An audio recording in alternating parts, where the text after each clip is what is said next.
Bueno chicos, bienvenidos a otro episodio del podcast de Emprenders. Hoy tenemos con nosotros a Jorge, un placer tenerte aquí. Mil gracias por la invitación y por este despliegue. Mil gracias a ti por acogernos aquí, estamos en sus oficinas, en el centro de Madrid. Nada, preséntate un poquito, cuéntanos quién es Jorge. Sí, bueno, Jorge se define a sí mismo como un emprendedor. Me gusta todo lo que es el mundo empresarial. Gracias a mi pasión por emprender, por crear cosas. Yo siempre digo que a mí lo que más me llena es algo que tienes en la mente, un pensamiento, una visualización, luego poder materializarlo en productos, en servicios. Yo creo que es lo más bonito de la vida y es lo que más me llena. Y soy un culo inquieto, al final me gusta crear, me gusta emprender. Creo que lo comentamos fuera de cámara, nos pasa lo mismo. Nos vamos de vacaciones 3-4 días. Eso es lo que duran las vacaciones, porque ya luego si estés en la playa o estés en donde sea, ya estás pensando, guau, aquí se podría montar esto, cuánto están los precios de las propiedades en Maldivas, o sea, es un no parar. Entonces es eso, emprender y crear cosas. ¿Cuál fue la primera idea que decidiste, o sea, cuál fue el primer momento en el que tú recuerdas que dices, guau, aquí he visto una oportunidad? O sea, ¿dónde sale esa vena? A ver, mi primera oportunidad empresarial, sí que es verdad que bueno, fue realmente cuando era muy joven. Yo soy venezolano y llegué aquí a España, hice muchos amigos muy rápidamente, y incluso cuando estaba en el colegio y otros colegios, y luego en la uni y otras universidades, entonces tenía una buena red de amigos o de contactos, o llámalo como sea. Entonces me empezaron a llegar muchos promotores, muchos directores, personas que llevan discotecas en Madrid, que aparte de Madrid es una capital del ocio. De por sí este año es considerada la ciudad con más ocio nocturno del planeta. Y mi primera oportunidad fue ganar dinero como relaciones públicas, llevando a gente a discotecas y comisionando. Entonces, para un chaval de 17, 18 años era un sueño. Estás ganando dinero mientras sales de fiesta, encima tenía todo gratis. Eso fue un poco la primera oportunidad. No, empezamos igual, o sea, yo sí, empecé, ¿no? Exactamente igual. Yo cuando fui a Alicante no conocía a nadie, claro. Y a raíz de empezar a organizar fiestas universitarias ya te das un poco a conocer. Al final sí. Y también la gente que conoces con esas experiencias, ¿sabes? O sea, que aquí, y sobre todo aquí en Madrid, obviamente también a muchísimo más nivel, de ahí ya te pones en contacto con gente que dices, ¡buah! Hay gente de mucho nivel ahí fuera. Es una fina línea, porque yo creo que se conoce a gente muy interesante. Creo que para tener lazos afectivos y para cultivar esa red de contactos, creo que es necesaria la parte de ocio, creo que es necesario la parte de compartir una cerveza, un vino, o llámalo lo que sea, fuera de una reunión, un café, en una sala de reuniones, porque yo por lo menos, mis amigos emprendedores, inversores, proveedores, etc., o esa red de contactos que tengo hoy en día, los que más cultivados tengo, los que más lazo afectivo tengo, son los que he salido de fiesta con ellos. Entonces has visto como todas sus facetas, y creo que hay algo muy potente ahí, y he conocido a gente estupenda. Y también se saca un poco de contexto, se desinhibe un poco, y ahí es cuando realmente sabes un poco cómo es esa persona de verdad, ¿sabes? Yo creo que al final esa persona la conoces muy bien cuando ya has salido un poco con ella. Y después de eso, ¿cuál fue? ¿Cómo decides, cuál es el primer proyecto en el que decides emprender tú como tal? ¿Ya más serio, ya proyecto...? Después de eso, por eso digo que hay una fina línea. Está muy bonito ganar dinero mientras sales de fiesta, conocer a gente interesante, en mi caso chicas guapas, o sea, era un lifestyle muy guay. Muy guay. Pero sí que es verdad que al final eso conlleva que si no tienes una buena gestión de hábitos, disciplina, propósito o mentalidad, pues te puede acabar, ¿no? Y en mi caso fue el caso, empecé a tener súper malos hábitos, bebí alcohol todos los días de la semana, al final de jueves a domingo salía de fiesta, fumaba, o sea, hacía un montón de cosas que al final el cuerpo es una máquina y acabó petando, y me acabó dando un ataque de pánico que luego desenlazó en un cuadro de ansiedad más severo, y eso lo que acabó pasando fue que me llevó a un estado de ansiedad, de despersonalización, de desrealización increíble. Y en ese cambio pues tuve que cambiar todos mis hábitos, me volví un yogi, meditación, duchas agua fría, levantarme. ¿Sales de ahí tú directamente con eso? O sea, ¿haces tú ese cambio? ¿Te das cuenta tú de que lo necesitas? Hago yo el cambio porque el primer impulso es, lógicamente, incluso mi madre está flipando porque qué está pasando con mi hijo, ¿no? Que de ser un fiestero alocado al día siguiente pues está un poco rato. Entonces fuimos a ver aquí en España, antes de ver a un psicólogo tienes que pasar como por psiquiatra, me intentaron empastillar, Menos mal dije que no, que había visto un documental que hablaba de que las pastillas antidepresivas o ansiolíticas son muy negativas para el cuerpo. Entonces, una vez tomo esa decisión de no voy a ir por el camino de la medicina, digo, bueno, no hay ¿Qué otro camino hay? ¿Qué otro camino hay? Empecé a Google, a empezar a seguir a muchos coaches de desarrollo personal, a buscar formas. Nunca en mi vida había leído libros. Yo no sé si te acuerdas, El Rincón del Vago, que era como una plataforma que sacaba los apuntes para la uni y tal. Yo hacía eso. En la uni copiaba los exámenes. O sea, yo era un desastre, pero por primera vez en mi vida empecé a leer libros. Entonces, encontré como el camino más ligado al desarrollo personal, a la espiritualidad, y me leí un libro que es El secreto de la ley de la atracción, que a mí cambió la vida, a nivel visualización, cambiar hábitos, empecé a hacer todo eso y salgo yo de esa oscuridad y encuentro la luz pues de manera Es importante autonómica. también eso, que tú mismo te diste cuenta de que necesitabas ese cambio, ¿sabes? Porque el problema muchas veces cuando ya entras en ese ciclo es que te has perdido tú, pero es que no te has dado cuenta que te has perdido hasta que ya a veces es demasiado tarde como para hacer ese cambio. O sea que ese es un buen cambio positivo, y de ahí ya te despierta, lógicamente, el que hay más allá de... Efectivamente, ahí despierta algo en mí. O sea, yo me di cuenta, que siempre lo cuento, pero yo toqué fondo estando en reservados de discotecas y teniendo todo lo que quisiese, dinero, chicas, llamarlo lo que sea, y ahí es cuando más toco fondo. Cuando hago este cambio, esta transición, descubro que mis propósitos, bueno, empiezo a hacer mucha introspección y ahí encuentro el camino del emprendimiento, porque me di cuenta que lo que más me gustaba de estar en el mundo del ocio nocturno era las negociaciones, el networking, el negocio, el vamos a cerrar este local, vamos a llevar esto. Entonces lo que más me gustaba era la parte empresarial, no tanto la parte de la fiesta, que fue lo que me destruyó. Y ahí fundo una agencia de marketing digital y eso empieza mi camino como emprendedor. ¿En qué enfocas tu agencia de marketing digital? ¿Cómo decides, voy a montar una agencia de marketing digital y no voy a montar una panadería? Lo decido porque lo primero me di cuenta de que no tenía recursos económicos, era todavía un chaval estudiante, entonces una agencia o todo lo que es la intermediación en general de servicios, de servicios, productos, lo que sea, creo que es el mejor negocio de todos, porque puedes sacar mayor rentabilidad o máxima rentabilidad sin tener capital, ¿no? Pero sí tengo amigos que facturan literalmente una millonada intermediando compra y ventas de grandes infraestructuras de edificios. Entonces, ese principio a mí me cautivó, porque para montar una agencia es sencillamente intermediar entre una marca y en este caso una agencia de influencer marketing. Entonces teníamos una cartera de influencers, conocí a lo que luego fue mi socio, que fue uno de los primeros influencers en la época de Twitter. Entonces tenía toda la network de influencers de esa época que luego habían transicionado a Instagram, etc. Entonces él tenía los influencers, yo me metí en la parte comercial y en hacer la página web en Wix, o sea, empecé así desde casa y poco a poco fue escalando y luego se convirtió en una plataforma que conecta a influencers con experiencias, restauración, hoteles, discotecas, etc., que se llama Flight Experience. Luego hicimos la app, tenemos ahora más de 2000 influencers conectados. Eso sigue activo, Sí, ¿no? Sí, sigue activo. Yo me diluí el año pasado y me fui de la empresa por discusiones accionariales y societarias, que suele pasar, y también me llevo una enseñanza muy bonita de eso, pero la empresa sigue activa, oficinas propias Madrid y Barcelona, o sea, Madrid y Valencia, perdona, y nada, y despegando. Muy guay. Ahí sobre todo también aprendes mucho de la importancia del captar la atención, porque realmente estás monetizando la atención que tiene unos personajes que están de cara al público. Y eso luego lo trasladas, lo intentas trasladar un poco a ti mismo, ¿no? Con el siguiente proyecto.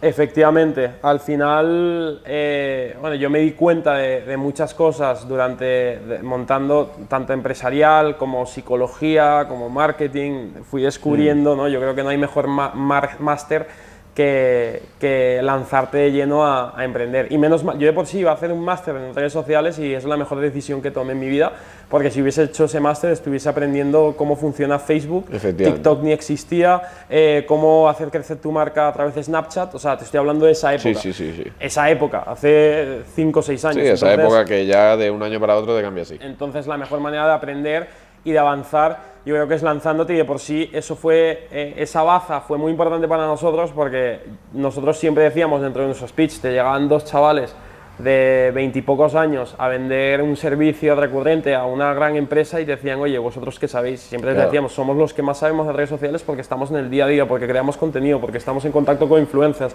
Al final nos dimos cuenta que en el marketing digital el que más sabe, hoy en día, por ejemplo, el que más sabe son esos chavales de 16 años en TikTok. Lo peor es que sí, tal cual. Saben más del algoritmo ellos que, pero pongo la mano en el fuego, saben más del algoritmo y de cómo funciona la psicología humana ellos que una persona que tiene 5 másters en redes sociales o que tiene un doctorado o 15 años de experiencia en marketing, porque al final... Lo saben un poco inconscientemente también, porque para ellos igual no es algo que ellos hagan conscientemente, pero están siguiendo unas tendencias, están siguiendo un tal, y eso implica resultados. Efectivamente. Y ya cuando aprendes a leer eso a nivel empresa, de pasar de la agencia de influencers, ya pasas un poco a intentar aplicarlo tú a tu persona, ¿no? Sí, efectivamente, yo consigo todo ese know-how de Influx y me doy cuenta de que hay una red social, o en ese momento era una plataforma para buscar trabajo, que es LinkedIn. Yo me la había creado hace un montón de años y descubrí que cada vez LinkedIn, porque monitoreo mucho las plataformas digitales, etc., se está dinamizando y leí un artículo que se quería reconvertir en una red social, no solo una plataforma para encontrar o buscar empleo. Sí. Entonces empiezo a curiosear y aplicando todos los conocimientos de mis amigos influencers, hago como 3 vídeos en LinkedIn, todos, o sea, los primeros que hago se viralizan a una magnitud impresionante. Yo tenía como 200 contactos en LinkedIn y el primer vídeo consiguió como 300.000 visualizaciones. Sí, pero que igual no había prácticamente ni un vídeo ahí en LinkedIn. O sea, si hoy en día la estadística de hoy es que el 1% de los usuarios en LinkedIn crean contenido, claro, el otro 99% los ve. O sea, eso ya dice mucho, claro, en oferta-demanda. O sea, a la mínima que crees contenido ya hay más ojos que lo están viendo. Hace 5 años, en ese momento, no sé cuál era la cifra, pero era ínfima. O sea, los creadores de contenido en LinkedIn eran muy pocos. No había prácticamente. No habían. O sea, literalmente yo me acuerdo que... Y la gente me paraba el de LinkedIn, porque es que no había nadie más que te apareciese en el... Y aparte también que la gente te reconoce, o sea, la gente de... Ahora ya han pasado un par de años, pero ya la gente de LinkedIn, o sea, la gente que está curioseando, te reconoce enseguida por LinkedIn, ¿sabes? Sí, tío, yo siempre... O sea, siempre es... el de LinkedIn, el de LinkedIn, claro, el de LinkedIn, porque, claro, han sido 5 años en donde... Han habido errores, porque sí que es verdad que en un momento dado donde cuando más tuve que meterle caña a LinkedIn, y creo que me hubiese convertido en la más seguida de España, o sea, en la tercera, pero creo que lo hubiese reventado, relajé y decidí enfocar esfuerzos en Instagram y TikTok, que es un error que se puede compartir, que al final cuando tienes algo que funciona es como, vea por ello, no te distraigas con... Sí, pero tampoco es un error, porque al final has diversificado un poco la marca y también las otras plataformas necesitaban atención. No van a crecer únicamente por tracción de la otra, sobre todo si la otra es LinkedIn. Sí, bueno, sí, le hubiese puesto a lo mejor más tiempo, más horas y tener eso, pero por lo menos como se dice en Estados Unidos, triple down, ¿no? De ir, ir a muerte con eso. Ir a muerte con LinkedIn y así sea un poquito más Insta, pero ir a muerte con LinkedIn creo que es algo que me faltó en ese momento, aunque ahora, pues ya te digo, llevo 5 años creando contenido, publicaciones diarias, así que... Y para crecer en las otras plataformas, ¿aplicas las mismas estrategias que para crecer en LinkedIn o aplicas una estrategia completamente diferente? A ver, yo creo que... tú te planteas en ese momento, quiero crecer también en Instagram, quiero crecer también en tal. ¿Cómo lo enfocas?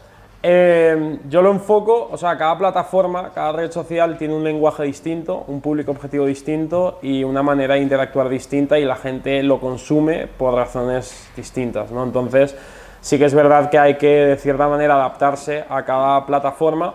Yo, Instagram, o sea, LinkedIn lo uso más de manera profesional y personal, en donde creo contenido de manera didáctica, práctica, para que la gente lo pueda aplicar y luego también meto bazas emocionales y que conectan con la persona que tal.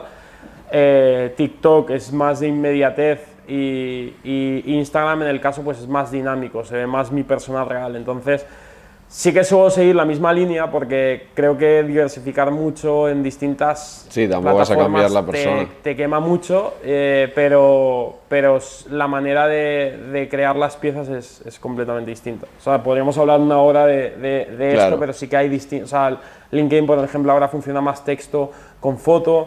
TikTok, Instagram están priorizando más, en el caso de Instagram, Reels, y en el caso de TikTok, pues vídeos verticales como formato. Entonces hay que un poco entender las plataformas y lo que quieren también.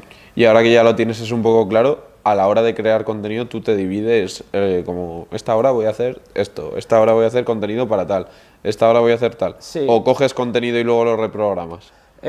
Cojo contenido, lo reprogramo, tengo personas que me ayudan a llevar las redes sociales, porque creo que hoy en día es importante algorítmicamente publicar todos los días. Entonces sí que necesito a gente por cuestiones de mi trabajo y de mi tiempo que me impulsen a ello. Pero sí que, o sea, lo ideal, que es lo que vamos, los grandes influencers hacen o creadores de contenido, es fijar, o sea, lo primero, tener un documento, sea en Notion, sea en tus notas del móvil, o sea en tu contacto de WhatsApp, que la gente lo usa, pero tener algo en donde tengas tus ideas, que cuando te venga un flush de creatividad, escribirlas, no decir, lo voy a hacer porque luego se te olvidan. Luego sentarte una vez a principio de mes a ver esas ideas plasmadas, esas creatividades y ver cómo enfocar clips en base a ello, y luego programar un día de grabación. Yo creo que es lo más ideal. Un día salir de todas las piezas todo el de contenido y ya lo programas directamente para el resto del mes. Y ahora más allá es fraccionar piezas de contenido. Yo creo que es la clave por optimizar tiempo. De este maravilloso podcast se pueden sacar infinitos clips que me da para mí, para ti o para quien sea, pues contenido mensual incluso. Entonces yo creo que eso es maravilloso, con formatos más largoplacistas, que luego puedas sacar esas cápsulas, esos nuggets o como lo llamen. Y lo mismo cuando hagas vídeos, si haces vídeos, por ejemplo, de manera didáctica. Ahora yo creo que ya la gente busca inmediatez y ya no se ven tan... Creo que se está viendo una transición en, por ejemplo, ¿cuáles son las 3 top bebidas alcohólicas del momento? En vez de hacer 3 top, ya es... Booth es la top bebida alcohólica y luego haces otro clip de otra y luego haces otro clip de otra. O sea, es fraccionar los contenidos y no tantas esas piezas de contenido que 60 segundos ya. Sí, que esa edición de dinamismo es lo que está cogiendo ritmo, y eso es sobre todo por culpa de TikTok, está claro. Pero cada vez se busca más ese dinamismo y ese o contenido más largo, como este formato, o contenido mucho más corto, pero mucho más dinámico. Es como que ya no hay un intermedio. Incluso 60 segundos ya es demasiado para plataformas como TikTok o como Reels. O sea, es exagerado lo que se está viendo algorítmicamente. Y me imagino que ahí, en ese momento, tú también empiezas a conocer a muchísima gente interesante a raíz de ese proceso que estás haciendo en redes. Yo siempre lo dije o sea, cuando empecé en redes y lo empecé a petar, por así decirlo, hubo un momento que me cebé, pero luego me acordé por qué lo estaba haciendo y por qué lo hago, y es algo muy egocéntrico. No es tanto como inspirar, motivar a generaciones a través de mi contenido, hacerme famoso, ganar dinero de las redes sociales. El por qué empiezo en redes, por qué lo hago hoy en día y por qué voy a seguir haciéndolo es porque me da acceso a gente estupenda, maravillosa, que admiro. Y gracias a las redes sociales he tenido acceso a conocer a iconos mundiales, millonarios, empresarios que admiro, deportistas, artistas, y eso es lo que a mí más me llena y más me fascina. Por eso empecé en redes sociales, una transición en donde me cegué y me olvidé de mi porqué, y en el último año he vuelto a recular y ese es mi main purpose. O sea, gracias a las redes sociales he conocido, pues eso, como te he dicho, a personas que de otra manera no hubiese podido haber conocido. Es que es como que te da acceso, aparte de que te expone un poco a ti como persona y hace que la gente se sienta más cercana a ti antes incluso de conocerte, también te da acceso a algo que el dinero no te da acceso a muchas de esas puertas. Coño. Pero para nada, o sea, hay gente muy rica pero que no está conectada o que no simplemente... Aquí, por ejemplo, en Madrid te das cuenta de que hay gente que va a fiestas o a tal porque la conocen. Efectivamente. Yo creo que es la intangibilidad de que esa exposición... O sea, yo siempre lo digo, ¿no? Yo creo que Cristiano Ronaldo, Messi, cualquiera de estos puede entrar a cualquier sitio del planeta. O sea, tienes las llaves porque por esa presencia, por esa credibilidad, por esa autoridad, por ser deportistas de élite, y extrapolado en un micro, pues a mí me da acceso, como dices tú, no solo a personas, sino también a eventos, circunstancias y cuestiones que... a mí me gusta mucho eso. Luke Belmar, un youtuber que sigo yo, dice mucho que eso es gente undeniable, que no le puedes negar la entrada a ningún sitio. O sea, da igual que el restaurante esté lleno, que entra Drake y es que toma mesa. Es undeniable, ¿sabes? Y puede ser el jeque multimillonario que igual te dicen que no. A mí mi primer choque de realidad con esto fue justo en los primeros inicios de LinkedIn. Estoy en un evento con mi socio Jacob Carmona de networking y demás. Y nos viene un chico y nos dice, wow, mira quién está ahí. Bueno, es un gran inversor que se llama Jesús Gallo, es un gran inversor, fundó restaurantes.com. Me dice, mira, está ahí, no sé qué, nos empieza a edificar, ¿no? A Jesús, una gran eminencia, tal cual. Y digo, guau, voy a lanzarme, voy a presentarme, súper nervioso, casi sudando, eran mis primeros eventos, o sea, no estaba nada metido en el sector. Oye, disculpa, ¿qué pasa? El de LinkedIn, tal, ¿cómo estás? No sé qué. Y ahí fue, o sea, me acuerdo, piel de gallina, incluso hoy en día, o sea, parece una tontería, pero fue como el antes y el después de decir, tú, las redes sociales me están poniendo en el scope de gente que admiro, que es inalcanzable, y ahí fue donde dije, wow. Y creo que la gente debería de, muchas veces por fama, por dinero, yo creo que la accesibilidad es donde la gente debería tener el foco en las redes. Claro, porque aparte es que te va a abrir muchas más puertas que la fama y el dinero. Literal. Y eso es lo que has intentado. El verificado, tío, que me lo han dado hace poco, todavía no sé por qué, tío. O sea, obviamente ya viene el Meta Verified, ¿vale? A España todavía no ha llegado y estoy ya como aprovechando para empezar a seguir a todo el mundo, a conectar con todo el mundo, porque todavía no salgo como público, ¿sabes? Entonces, en España. Y es increíble, o sea, si te digo, la gente que me ha contestado, en plan, es surrealista. Es que abre puertas, es un estatus irreal, pero es que es un estatus. Súper irreal, todavía no entiendo el por qué un tic o un volumen de seguidores tiene esa... Hombre, hay mucho trabajo detrás y yo también he hecho mucho medio... Es una representación un poco de la importancia de esa persona de manera intangible también. Sí, tío, es como o al menos eso era lo que debería haber sido desde el principio, porque ahora al final cualquiera también se puede poner a hincharse esa representación básica, pero al final eso se nota. Sí, yo creo que sí, pero bueno. Y eso también has tratado un poco de plasmarlo en el libro, ¿no? Cuéntanos un poco. Sí. Muchas gracias por este momento. He venido a vender mi libro. Nada, en este libro, El Club del 1%, es un ejemplo claro de cómo yo utilizo o apalanco mis redes sociales para tener acceso a personas que de otra manera no hubiesen sido. El libro El Club del 1%, o sea, no es por venderlo, pues porque la gente entiende la psicología de lo que estamos hablando, es una recopilación de conversaciones privadas que he tenido con emprendedores, inversores, milmillonarios, iconos mundiales, grandes ejecutivos. Y mi estrategia a la hora de, bueno, primero es obviamente dirigido a las nuevas generaciones de emprendedores y que se puedan inspirar de manera didáctica con los... Yo siempre decía, porque yo iba a muchos eventos y hablaba con chavales de generación Z y tú les preguntabas a quién admiras y siempre te decían Steve Jobs, Mark Zuckerberg, Jeff Bezos, te dicen siempre los americanos, ¿no? Y los mismos. Y yo también, y los mismos, y yo también les admiro. ¿Por qué? Porque no sé qué, o sea, Amancio Ortega no tiene ni una entrevista, o sea, nadie le ha hecho una entrevista a Amancio Ortega, esto es verídico, todo lo que sabemos de él es por terceros. Entonces, ¿cómo me va a inspirar o que me van a contar a mí gente que ni sé? Y tú le preguntas, y el fundador de Globo, que es una empresa, joder, que la usas todos los días, ni idea, es española la empresa, es así. Entonces, mi idea era darle voz a estos grandes empresarios y emprendedores, que los hay, y bueno, pues entrevistas con fundadores de Idealista, de Wallapop, de Globo, de Local, Rappi, son empresas tal. Y como yo llego a estas personas, sí es verdad que fueron 2 años, pero mi estrategia fue... Es que son unas cuantas personas. Son más de 55, tenemos al presidente son unas cuantas charlas a lo largo del tiempo. El director de marketing de Banco Santander, Chema Alonso, que es un crack del CTO de Telefónica, influencers también y tal. El tema fue que yo me di cuenta de que estas personas, yo siempre he sido muy friki y me metía de repente, vale, ¿cuál es el fundador de Globo? ¿No? Oscar Pierre, un emprendedor maravilloso, lo fundó con 22 años, la vendió por 2.6 mil millones de dólares. Es un caso de éxito real, tangible, está aquí en España, tal. Me meto en sus redes sociales, no tiene redes sociales, lo único que tiene es LinkedIn, y en ese momento tenía 1000 seguidores en LinkedIn. Y yo digo, ¿what? Tengo yo 50 veces más seguidores que Oscar Pierre, y ahí se me ilumina y digo, ¿qué pasa si yo, siempre a la hora de una entrevista tiene que aportar valor, ¿no? Entonces, les hago una entrevista, les doy visibilidad y ellos me dan a mí autoridad.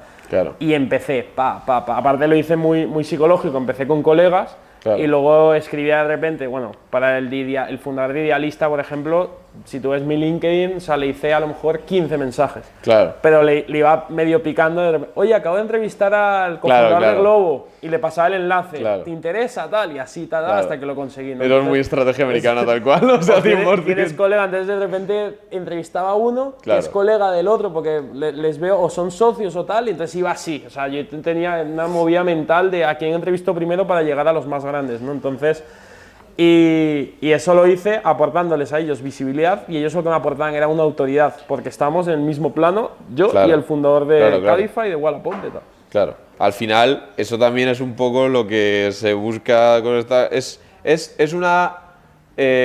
un win-win para ambos, pero también es que es algo que a ti te aporta el entrevistar a esa persona, el con la excusa del libro llegar a entrevistar a esa persona, con la excusa del podcast que estemos aquí, con el tal, tú siempre aprendes algo de eso. Yo siempre lo digo, la entrevista daba igual, aparte de que podía aprovechar para meter preguntas personales, daba igual. Lo más importante de una entrevista es lo que pasa antes y después de la entrevista. Y yo, pues eso, tengo el WhatsApp del fundador de Wallapop, tengo el WhatsApp de la persona más rica de Uruguay, me invitó a un evento, o sea, es lo que pasa antes y después. Y la excusa del podcast o la excusa del libro, la excusa de tal, eso es como secundario casi, ¿sabes? Sí. Y que tú aprendes más que... Es como si estuvieras haciendo mentorías privadas un poco con grandes fundadores, con grandes tal. Y aparte de que lo que dices, que es que son perfiles que... Esos perfiles no vas a llegar a ellos por vía social y tampoco vas a poder plasmar lo que saben para que lo vea otra gente, que tú puedes comer con él. Pero o haces algo así, o haces una entrevista y la grabas, o haces cosas de este estilo... O es que el de la calle no va a conocer al fundador de Globo ni va a aprender lo que él tiene que decir en 4 palabras resumidas. Exacto. Es un poco, o sea, es que yo creo que el formato podcast lo hablamos antes, irónicamente detrás de cámaras, pero es maravilloso porque conectas con personas, encima recibes conocimiento, das también conocimiento a aquellos que te escuchan, o sea, yo creo que es por eso yo creo que mucha gente también ahora ha empezado en la tendencia de podcast porque se han dado cuenta de que encima del podcast volvemos a la conversación de antes, sacas clips y no tienes que estar reduciendo contenido, es el mejor formato. Competitivo, hoy en día más que nunca, pero es brutal, tío. Competitivo, pero bueno, eso al final depende un poco de cómo lo hagas cosas, y de lo que quieras aportar con ello. Efectivamente. Bueno, y aparte del libro, ¿con qué estás metido ahora? Cuéntanos qué es esto. Tenemos aquí por todos lados. Qué casualidad. Bueno, sí, no está hecho. Booth es un alcohol refrescante de 12 grados de alcohol, formato 500 mililitros, con sabores naturales y nada, está hecho de un destilado artesanal y es una nueva marca de bebidas alcohólicas muy disruptiva. La industria se llama Ready to Drink y básicamente nosotros lo que nos dimos cuenta es que aquí en España, sobre todo, los chavales, la generación Z hoy en día, ¿no? De 18 a 23 años, bebemos de la misma manera que nuestros padres, que nuestros abuelos, incluso en los mismos sitios, ¿no? Que es, vamos en el caso de Madrid, a un chino, en el caso de Barcelona, a un paqui, a una tienda de conveniencia, un supermercado, y es quién comparte conmigo la botella de whisky, la mezcla de Coca-Cola, la bolsa de hielos, la bolsa del supermercado, los vasos. Entonces sales al final del local súper cargado, aparte hay una parte de sostenibilidad que no tiene sentido y nosotros lo que hemos decidido es pues crear la fiesta en una lata, que es al final meter todos esos ingredientes en una sola lata y que a la hora de salir de fiesta sencillamente con una lata pues ya tengas la fiesta en tus manos, al alcance de tu mano. Y lo que estamos creando alrededor de Booth es, o sea, la marca de bebidas alcohólicas es una excusa, pero realmente nosotros lo hacemos por y para la diversión, ¿no? Entonces queremos crear una comunidad, un lifestyle en torno a ello y disruptir todo el sector del emprendimiento en España. Somos un poco ovejas negras, por eso conectamos las ovejas negras, los black, así que eso. Rompiendo un poco el mercado también, eso un poco de inspiración de, pues eso, temas americanos que ya están triunfando y que yo creo que es un poco también el llevar el concepto ese de en casa tú te tomas una lata de cerveza, pero no te la llevas fuera o no te la llevas a... Efectivamente. Y es un producto bastante, lo que me gusta es que es bastante comercial a la hora de que te lo puedes encontrar tanto en una discoteca como en un festival. Sí, vamos a ir Tenéis sacando... mucha versatilidad en eso. Sí, vamos a ir sacando nuevos sabores. De por sí aquí en Primicia tenemos preparado ya piña locada, que es un sabor de piña y coco espectacular. Y luego para diciembre tenemos preparado otro sabor que es mi favorito a nivel personal. Y la idea es ir sacando nuevos sabores, luego en un futuro nuevos formatos. Vamos a ir sacando merchandising, ir haciendo eventos, ir conectando con universitarios, con personas que tienen ganas de vivir la fiesta. Ahora todo el verano nos tiramos, no tenemos ni un fin de descanso en festivales, ferias y eventos de música alrededor de toda España.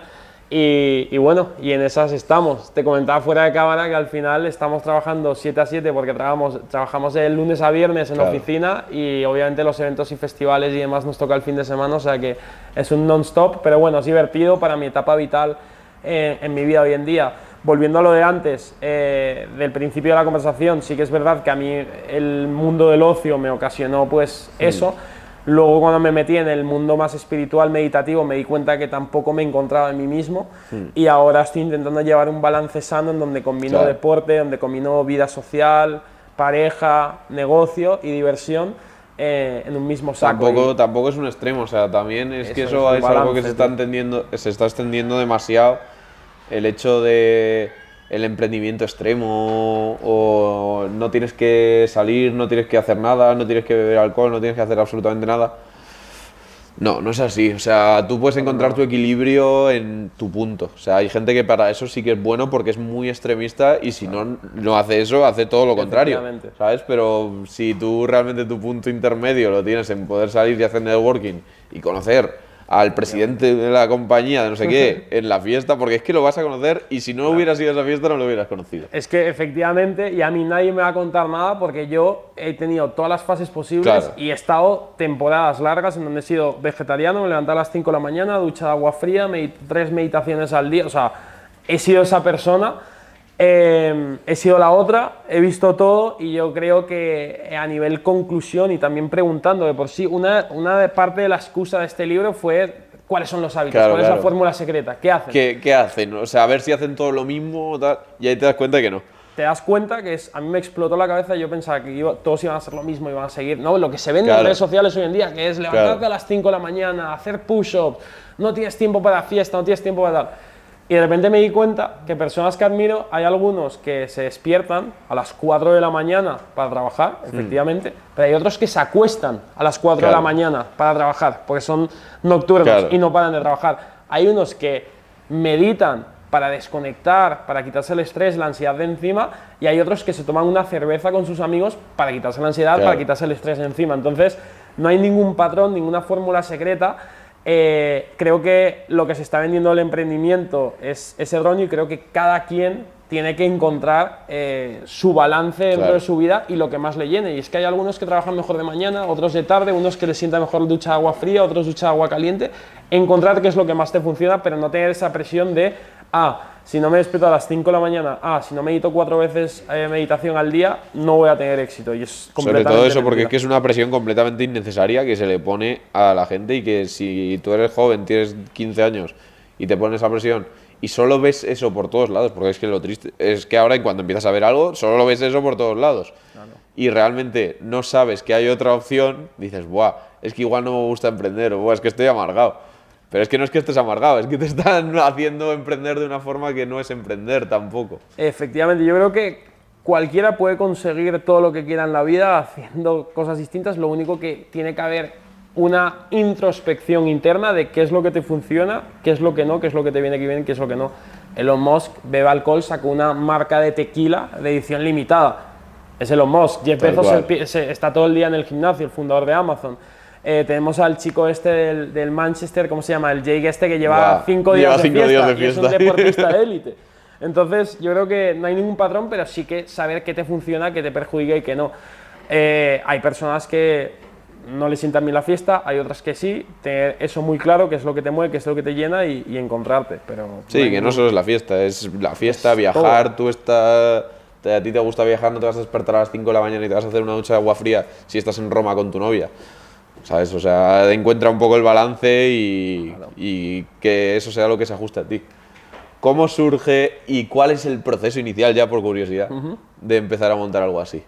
O sea, ¿cómo se plantea y cuáles son los primeros pasos que dais para empezar algo así? Mi socio, el CEO, vivió en Estados Unidos y vio una tendencia creciente del sector de los RTDs, que es Ready to Drink, listo para consumir, que en este caso son alcoholes enlatados.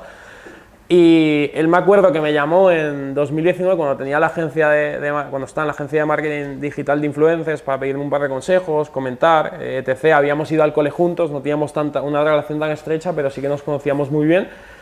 Y me llamó. Pasan 2-3 años y veo que esta tendencia está creciendo, sobre todo en el mercado americano, ¿no? Sí. Con los chavales de los Nelk Boys, de Happy Dad, bueno, Logan Paul ahora que ha sacado Prime, entonces está creciendo todo esto. Y digo, guau, qué guay estaría lanzar una bebida. Y me acuerdo de él, le llamo y le digo, guau, quiero hacer algo de esta naturaleza. Y me acuerdo que el loco me dijo, oye, ¿dónde estás? Y le dije, bueno, estoy en Madrid en la oficina. Teníamos, 5 años sin vernos. Voy para allá. Se vino directamente, en 15 minutos ya estaba, me empezó a comer el coco con que deberíamos hacer este formato porque yo quería hacer algo más pequeño, menos graduación, algo distinto. Sí. Empezamos un Diki Daka y al final, bueno, derivó todo en Booth. Su frase estrella para convencerme y para dejar todo atrás es que yo al final tenía una agencia de marketing digital, pero las agencias, a mí me encanta, eso de que dicen sé tu propio jefe, o sea, yo otra cosa no, pero cuando uno emprende tiene 5.000 jefes, ¿va? Sí. En el caso de las agencias, en el caso de las agencias es peor porque el cliente es, como te digo, entonces yo tenía 5 jefes todas las semanas, que son los clientes, las cuentas que llevamos.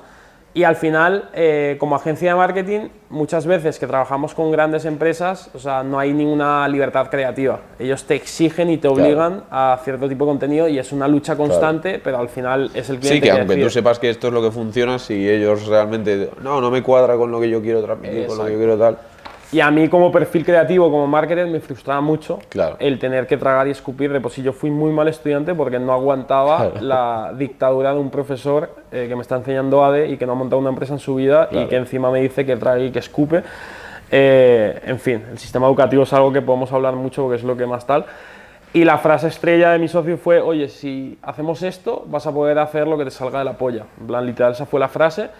Y ahí se me iluminó y dije, puedo hacer lo que quiera a nivel marketing, lógicamente, a nivel porque comunicación. Porque aplicas tu creatividad a un producto que encima el producto es tuyo. Estoy súper hyped porque puedo hacer dentro de las legalidades regulatorias del sector de las bebidas alcohólicas y de toda la modalidad y la comunicación y visión, pero que son unas cuantas y todo lo que queremos hacer, obviamente hay mucha estrategia detrás, no es como aquí Picasso, Dalí haciendo locuras, pero sí que tenemos cierta libertad creativa y eso yo creo que es una sensación mágica. Lo que he dicho al principio, hilando, como Fight Club, ¿no? Que vas hilando del principio al final, lo que más me motiva, lo que más me llena es algo que tienes en tu mente y luego materializarlo. Y cada campaña de marketing que hemos hecho ha sido así, vamos a hacer esto y va a pasar esto, tal, y lo visualizas y lo sientes y lo vives y de repente se convierte en una realidad y eso es mágico, es lo que más me llena en mi vida. Las campañas tienen que ser chulas, ¿no? Sí. Joder, tenemos un montonazo de campañas que todavía no se han publicado, que las vamos a ir lanzando poco a poco y las previstas son animaladas.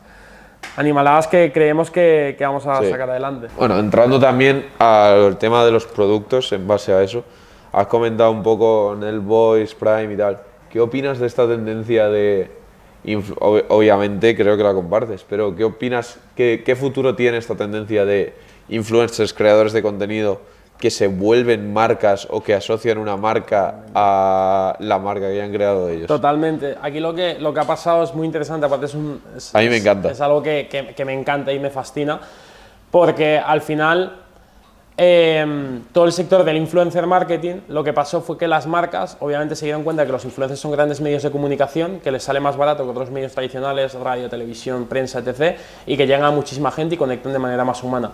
Lo que pasó fue que el influencer cada vez es más en volumen, cada vez hay más influencers, más creadores de contenido, más medios de comunicación, cada quien tiene sus precios y al final hay una fina línea en donde un influencer está haciéndolo por pasión y en donde ya pasa a dedicarse full time a ello, donde necesita una economía, donde necesita dinero. Entonces las marcas empezaron a invertir muchísimo, los influencers empezaron a coger todo y hubo una época, más hacia hace 2 años, finales del año pasado, en donde tú te metías muchas veces en muchos perfiles influencers y era un escaparate en donde te están vendiendo 5 cosas a la vez.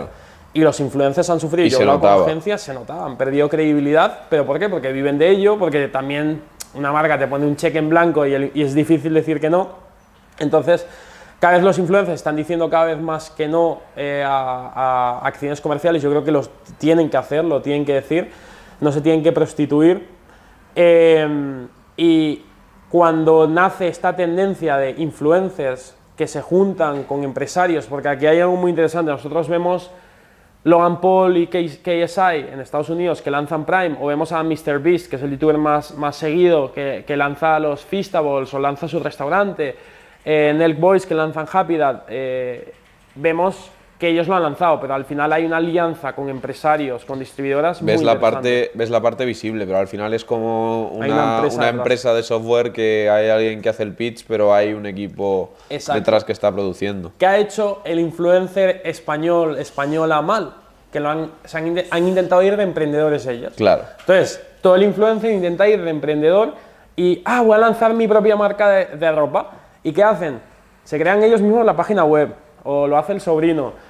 Hacen ellos mismos los diseños, hacen ellos tal, y se han visto, no voy a mencionar porque lo tengo muy cercano, pero se han visto muchos fracasos de creadores de contenido influencers en España que no han triunfado porque han querido ir de emprendedores y el influencer tiene que dar cuenta de que es un artista. Y hay marcas muy grandes, ¿eh? Sí, y el influencer tiene que dar cuenta de que es un artista y de que si es bueno creando contenido, que sigan esa línea y que se asocie estratégicamente con empresarios, emprendedores, para crear esas marcas, ¿no? Claro. Entonces, siguen habiendo muy buenos matches entre un influencer y una marca ya consolidada y que todo tiene sentido y las ventas se repercuten y yo creo que eso tiene que seguir así, pero creo que si el influencer, el creador de contenido, se asocia con emprendedores, empresarios y esos dos mundos se colisionan en uno, creo que pueden salir unas marcas súper potentes. Es que puede ser una burrada. Como está pasando en Estados Unidos. Puede ser una burrada, sobre todo también si el influencer en cuestión, obviamente para que funcione yo creo que tiene que ser necesario, sabe ajustarse a algo que vaya con su marca. Por ejemplo, que KSI y Logan Paul están haciendo boxeo, están peleando, están tíos que están en forma, crean una marca un poco más tal. Nelk Boys, que es una marca un poco más de fiesta, jauja, fiesta, tal, se centra más en una bebida alcohólica. Obvio. Entonces yo creo que eso bien representado puede dar lugar a algunas marcas muy importantes que cambien marcas de consumo tradicionales que llevan sin moverse años. Es un poco lo que intentáis hacer vosotros. No, aparte de que esto es una gama de producto que ya no hay mucho en España, por ejemplo, pero es que en las estanterías de los supermercados tú ves los mismos productos desde hace... Siempre. ¿Cuántas marcas nuevas tendrán? Casi nada. ¿Qué haces? Pues marcas que ya están, intentar hacer estrategias diferentes o sacar nuevos productos relacionados, pero cosas que rompan un poquito el mercado o que cubran huecos de mercado que igual ni sabías que existe. A mí Prime, por ejemplo, me encanta por eso. Claro. Por el hecho de que cubre un hueco de mercado que no sabías ni que existía. Y eso, hilando con Prime, Happy Dad, Feastables, que estamos viendo, no estamos viendo Nelk Boys, que son los creadores, Nelk Boys Beer, no estamos viendo Logan Paul and KSI Energy Drink o lo que sea, estamos viendo, o sea, el influencer, la marca trasciende al influencer ahí. Exacto, que crear cosas más grandes que uno mismo, y muchas veces yo veo, vuelvo y digo, aquí en España, tú ves yo os animo, cualquier influencer grande de España, meteros en su perfil de Instagram, vais a ver, porque son muchos que van emprendedores tal y que han hecho cosas, y el nombre, decidme cuál es el nombre del perfume, de la marca de ropa o de lo que sea que han creado, y es que lleva su apellido, ¿me entiendes? Lleva su apellido, así de sencillo, llevan siempre el apellido. ¿Por qué? Porque es la marca de tal. Tal cual. Es que eso no trasciende, no estás creando algo mayor que ti mismo. Y los americanos tienen la visión largoplacista, que a veces al español nos cuesta un poco más, por lo que digo, porque quieres ingresos inmediatos, pero si piensas en largo plazo y creas algo mayor que ti mismo... ¿Qué opinas de eso, de que España al final siempre vaya como 4 pasos por detrás de de las tendencias de mercado, o sea, como que lo que pasa en Estados Unidos llegue aquí. Bueno, ¿Es problema nuestro? ¿Es problema...?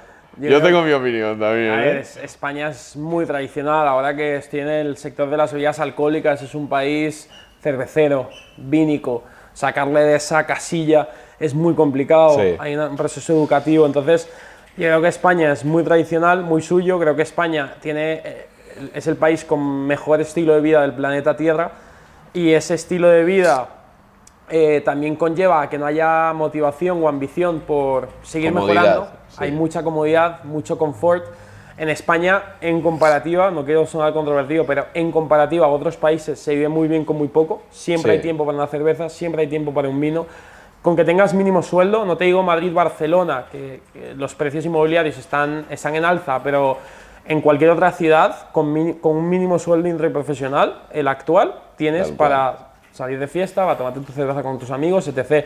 Eso en otros países no pasa. ¿Qué pasa? Que en un país, por ejemplo, como Estados Unidos, ya solo por el capitalismo y porque los sueldos no llegan a eso, te impulsa a seguir trabajando, a seguir construyendo, a querer mejorar para llegar a ese estilo de vida. Entonces, Claro.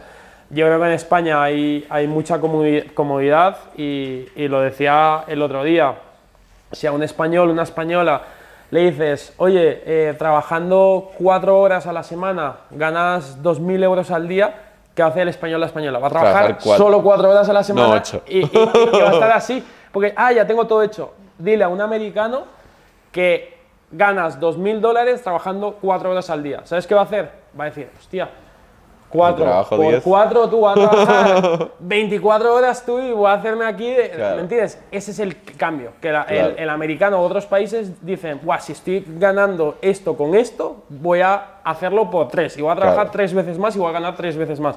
El español con 2.000 euros al mes ya tiene suficiente. Claro. Entonces ahí está la colisión, pero me gustaría saber tu opinión. Al tío. final ahí ¿Que es has un poco, viajado? yo creo que el cambio de mentalidad que hay que hacer un poco y que también lo tienes que ver un poco, porque yo sí que he viajado mucho, o sea, he estado en más de 28 países, me encanta. Qué guapo, tío. Me encanta viajar. Qué envidia. Y yo creo que gran parte de cómo soy, me encanta España, te lo juro, me encanta, pero odio la mentalidad de los españoles. Entonces, me gusta ver otro tipo de mentalidades y siempre que salgo de aquí me sorprende mucho eso, sobre todo la ambición que tiene la gente en general, pero la ambición general del país y algo que también me da bastante pena es el sentimiento de país que tiene la gente en todos lados, pero que aquí no se tiene.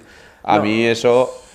Yo creo que eso va un poco de la mano, porque si tú tienes un sentimiento de país de quiero mejorar mi país y quiero crecer dentro de mi país y te lo facilitan a nivel gubernamental y a nivel tal, tú vas a potenciar ese país y vas a hacer cosas grandes. Si te ponen pegas, no tienes esa ambición y tampoco ves a la gente de tu alrededor haciendo lo mismo, al final dices, es que me voy a ir a un sitio que lo hagan. Es que tú lo ves en todo y es increíble como, hablando más de emprendimiento, se criminaliza al empresario. Sí, sí, sí. Volviendo a lo de antes, ¿por qué Amancio Ortega no tiene ni una sola entrevista? Porque es que ni aun saliendo en tele, en prensa, en radio y donando millones de euros al año, aún así se le sigue criticando. Se Claro. criminaliza la imagen del empresario, del emprendedor, tiene una connotación súper negativa en España, cuando en Estados Unidos Elon Musk, Jeff Bezos o llámalo quien sea, son superhéroes, son Claro. estrellas de cine. Claro. Entonces, eso yo creo que es un indicador salvaje de lo que está pasando en España en comparación con otros países. Es que es brutal, pero también implica una pérdida de talento que es muy triste.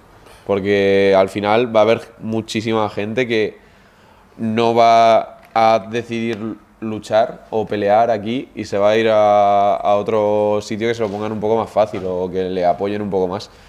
Y eso es lo que hay que potenciar un poco también e intentar que esa gente, cada vez haya más gente que quiera hacer ese cambio, porque esa cultura se cambia a base de práctica. Igual que tú tienes que pelearte con las marcas alcohólicas para que introduzcan la bebida en el mercado, aquí hay que pelear con los empresarios tradicionales y con las instituciones para que de verdad se vayan dando esas facilidades.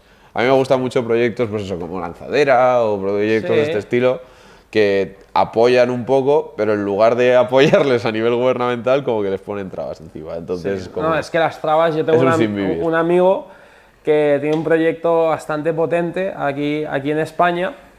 y él decidió irse a Miami a vivir, ¿vale? Entonces es muy curioso lo que me contaba, porque aquí en España, no voy a mencionar, pero vamos a decir, un proyecto, bueno, inmobiliario, ¿vale?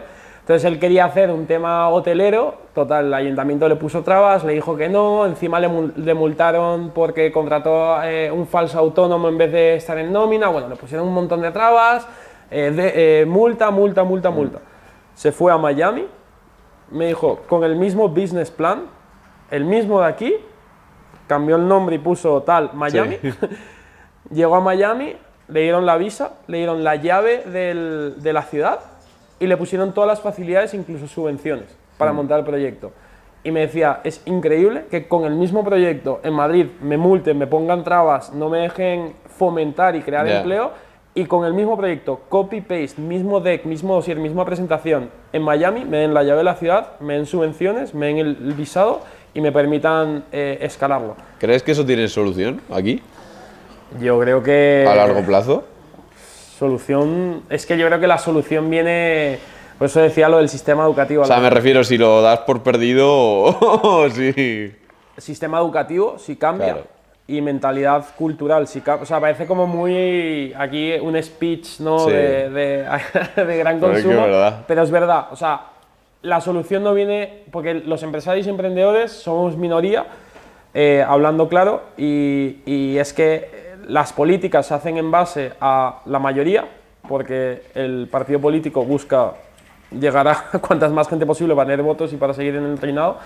Entonces, yo creo que cuando haya un cambio cultural y educativo, llámalo sistema educativo, llámalo educación de padres, llámalo que ahora nosotros, cada vez los chavales, la generación Z, ya están educados con contenido americano y ya un poco tal, pues ahí sí que puede haber un cambio, pero es más largoplacista, pero yo creo que tiene que haber esa transición y ese cambio, porque no es posible que el español se siga quejando por cualquier cosa, que siga criminalizando al emprendedor, que no hayan ayudas, que tal. Y en cuanto al sistema educativo, tú has hecho carrera también, ¿no? Hice carrera, sí. Yo también. ¿Qué opinas? O sea, ¿qué opinas de esa mentalidad que ya se está cambiando, de hay que hacerlo sí o sí para poder llegar? Sí. Y ahora de la corriente contraria, de no hace falta para absolutamente nada. Sí, yo creo que, bueno, es espectacular lo que está pasando con la inteligencia artificial, porque yo estoy súper hypeado, porque el sistema educativo le quedan 2 asaltos para que reformule, porque todos los estudiantes, y no han podido bypassarlo, por más que digan que hay plataformas que te detectan la inteligencia, olvídate, eso es mentira. Tengo un montón de conocidos que están haciendo másters y universidades en base de ChatGPT y están sacando buenas notas, o sea que el sistema educativo por fin le va a dar más peso al pensamiento crítico, a la creatividad y a otros valores que antes no se tenía, que son intangibles, porque ahora mismo el tragar, escupir o hacer una redacción no tiene sentido. El sistema educativo creo que... ¿A ti te ha servido? A mí no me ha servido para absolutamente nada. A mí el colegio fue una obligación y una tortura y una pelea constante con profesores, con padres, con mis padres, con todo el mundo. La universidad fue unas vacaciones. Literalmente. Fueron mis vacaciones. En plan, conocí a gente súper interesante, me lo pasé bien y fueron unas vacaciones. Yo creo que la universidad son unas vacaciones. Algo curioso que me pasaba, que es que en la universidad normalmente te piden que hagas, ¿no?, una tesis de 50 páginas, en mi caso que yo estudié sobre crea una empresa, entonces tienes que hacerlo mínimo 50 páginas y tal y cual, y si entregas una tesis que no tiene el mínimo número de caracteres, es que suspendes. Llegas al entorno laboral y ¿qué te pide? Nosotros que acabamos de levantar financiación, ¿qué te pide el inversor? Lo más resumido posible. Lo más resumido posible. Tal cual. Entonces, ¿cómo es posible que en la universidad te pidan lo más extenso posible y en la vida real te pidan lo más resumido posible? Es que a mí lo que me hace gracia es eso, que sea como prácticamente al contrario, porque es que luego también, yo estudié publicidad, lo que te enseñaban en publicidad es que ya estaba obsoleto para cuando tú llegabas, o sea, imagínate para cuando tú salgas, ¿sabes? Sí. O sea, es que es como me estás enseñando a hacer SEO repitiendo palabras y es que no, eso... Es que literal, y cuando montas una empresa o un emprendimiento, o sea, tu única manera de destacar, de competir, es pensando fuera de lo común. ¿Qué estrategia? Y en la universidad y en el colegio te obligan a encasillarte en una respuesta en lo que has estudiado, tragar y escupir y plasmarlo en el papel. Y yo me acuerdo que suspendía exámenes pensando fuera de lo común, me preguntaban algo y intentaba resolverlo de manera creativa y te decían, no, es que esto no es lo que pone en el libro, es que tiene que ser específico con lo mismo que... Entonces, hay un error y yo... Aprendes a memorizar muy bien, pero a aplicarlo prácticamente no. Eso es, memorización. Y a la hora de, obviamente, me imagino que no, pero a la hora de contratación en las diferentes empresas no lo tienes muy en cuenta, ¿no? Nosotros no hemos visto a día de hoy ningún currículum, ninguna contratación. Ya, yo tampoco. Cero currículums. Lo que hemos visto es el caso más práctico, que ahora justo mañana ya llega nuestro director de contenidos, la acabamos de fichar. ¿Cuál fue su currículum? Mándame los vídeos que hayas hecho, las fotos que hayas hecho y lo que has trabajado. Y obviamente ya habíamos currado con él antes, sabíamos... y ese es el único currículum que necesitamos. ¿Qué es lo que has hecho? Demostrable. Claro. Si eres un creador, un director de contenido, un filmmaker, un foto, enséñame las fotos. Claro. Fin. Si eres un director que creativo, me da que tengas has hecho? un técnico de iluminación de sonidos y no me sabes hacer lo que tienes que hacer. Claro, claro. Entonces nosotros no hemos visto ningún currículum y yo creo que seguiremos en esa línea porque al final es demostrable. A nosotros sí que es verdad que nos gusta la gente irónicamente emprendedora. También damos facilidades a que cada quien tenga su emprendimiento fuera dentro de la empresa. Porque creo que el emprendedor tiene una capacidad camaleónica. Nosotros como startup ahora siempre nos reíamos mi socio y yo, pero el mismo día nos estamos reuniendo con un fondo de inversión y por la tarde estamos cargando cajas para llevarlo a la nave y luego estás haciendo un poco de todo. Sí, entonces, sí, eres un multiusos. Entonces en un stage de startup necesitas a gente camaleónica que muchas veces suele darse el caso de que tienen un gen emprendedor. Y eso es un poco la historia. ¿Qué has hecho? Demuéstramelo. Y yo creo que el mejor currículum, por lo menos para mí, es en vez de trabajar de prácticas en una gran empresa, en una Big Four, montar un pequeño negocio. Claro, falla. y falla, pero dime, mira, monté esto, tal. A ver cómo era la página web, si te voy a contratar para esto, o a ver qué hiciste para tal. Y eso es el mayor indicador de talento, yo creo. Claro. Eso, a la hora de hacer equipo, ¿qué se valora en vuestro caso, por ejemplo? ¿Qué mentalidad, qué habilidades? ¿Muy complementario, muy similar? Sí, una mentalidad... ¿Cómo es una entrevista de trabajo?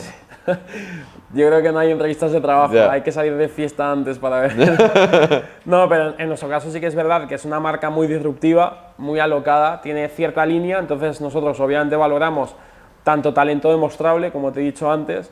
El director de operaciones monta uno de los mayores eventos de una universidad en España, ¿no? En la emblemática Sala La Riviera y convoca a 3.000 personas de manera recurrente, entonces es una auténtica locura. Entonces eso es demostrable, entonces estás ahí, lo palpitas, lo miras, lo ves y así extrapolable a cada uno del equipo. Entonces por ese lado, como he dicho antes, un don, un gen emprendedor.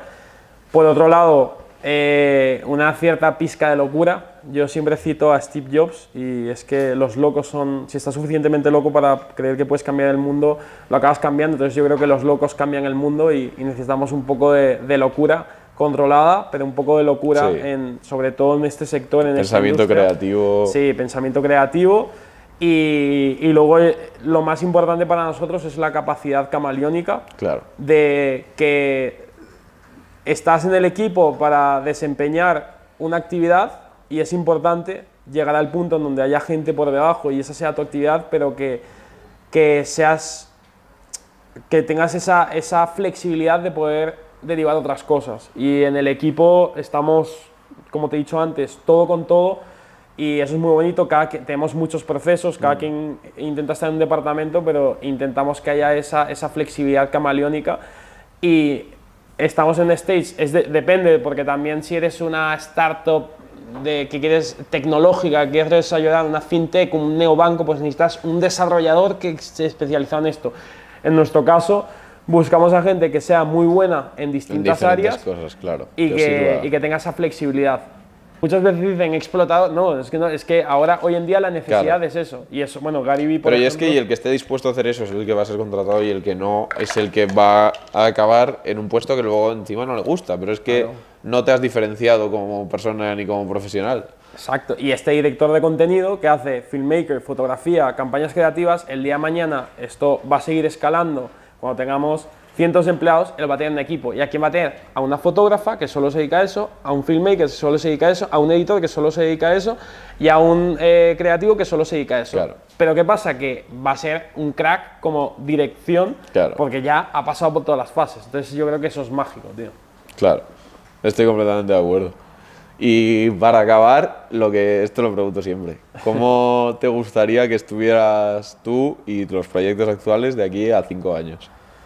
¿Cómo te ves? De aquí tú a- que también eres de visualización y de Sí, eso, ¿qué sí, es lo sí. que ves? De 5 a 7 años, como he dicho antes, o sea, Booth es un proyecto muy bonito, muy divertido, pero sí que es verdad que hasta cierto punto incluso puede llegar a tener una caducidad porque viene un gran player y te adquiere, ¿no? Esto no, Sí. no es ninguna historia, todas No, las esto es la grandes realidad. empresas españolas han sido adquiridas, todas las unicornios van a ser adquiridas. Algunos salen a la bolsa, el IPO, otras son adquiridas por otra empresa, otras las compran directamente. Entonces, no te digo en 5 años, pero de 5 a 7 años, como ciclo de vida, vamos a vender Booth por 100 millones de euros. Y pondrás este clip. Ahí está. Y Muy aquí bien. estamos empezando, ¿eh? Latas con etiqueta todavía. Muy bien. Pues nada, que Así sea que eso, así tío. y tendremos otra segunda parte Claro, dentro de un hermano. par de añitos. Claro, hermano. Eso Un es, placer. ha sonado con power, Eso ha sonado Eso con es bueno, power. eso es potente, tío. Muchísimas gracias por acogernos y Gracias, a seguir hermano. petándolo. A por todas. Muchas gracias a vosotros y nos vemos en la cima. Muy prontito.